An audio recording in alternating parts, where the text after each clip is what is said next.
உங்களுக்கான அரசியல் பிழைப்புக்கு நீங்க இதை வேணா செய்யலாம். ஆனா தமிழ்நாட்டு மக்கள் ஏற்கனவே மத அடிப்படையில பிரிஞ்சு இல்லாம இங்க இந்துக்களும் ஒண்ணுதான், முஸ்லிம்களும் ஒண்ணுதான், கிறிஸ்தவர்களும் ஒண்ணுதான்ற அடிப்படையில் இங்க வாழ்ந்துட்டு இருக்கு. இந்த இடத்துல நீங்க மத கலவரத்தை தூண்டுற விதமா இதை வேணா நீங்க செஞ்சதுக்கு முயற்சி பண்ணலாம். அந்த முயற்சிகள், உங்களோட முயற்சிகள் தொடர் தோல்விதான். நீங்க 100 ஆண்டுகளா தோத்துட்டு இருக்கீங்க.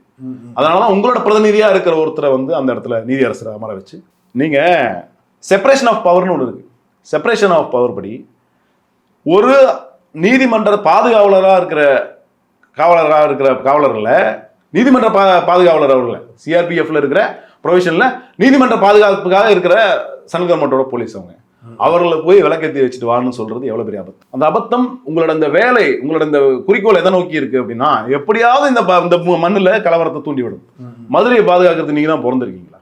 மதுரைக்கு மெட்ரோ ரயில் கொடுக்காதது யாருன்னா பாஜக ஆச்சு. அதே பாஜகவோட இன்னைக்கு அந்த திட்டத்தை இந்த கலவரத்தை முன்னெடுத்து போயிட்டு இருக்கிற இந்துத்துவம்.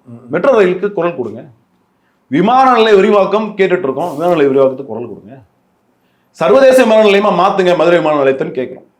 அந்த விமான நிலையத்துக்கு குரல் கொடுங்க, சர்வதேச விமான நிலையமா மாத்துங்க. மக்கள் நல பிரச்சனைகள் எவ்வளவோ இருக்கு. அந்த கோவில்ல எந்த இந்துவும் போறதுக்கு தடை விதிக்கப்படலை, எந்த இஸ்லாமியனும் போய் அந்த தர்காவில் வழிபடுறதுக்கு தடை இன்னவரையும் இல்லை. நீங்க என்ன பண்றீங்க, அங்க ஒரு இந்து முஸ்லீம் பிரச்சனை இருக்கிறதா கட்டமைக்கிறீங்க. அங்க அந்த தர்கால இதனால் வரலையும் இந்துக்களும் முஸ்லீம்களும் இதனால் வரலையும் அவங்க தர்கால அவங்க வழிபடுறாங்க, இவங்க கோயில இவங்க வழிபடுறாங்க. இவங்களுக்குள்ள எந்த விதமான சிக்கலுமே கிடையாது, எந்த சிக்கலும் இல்லை. அப்ப சிக்கல் இருக்கிறதா கட்டமைக்கிறது யாரோட வேலைன்னா இந்துத்துவ சக்திகளோட வேலை.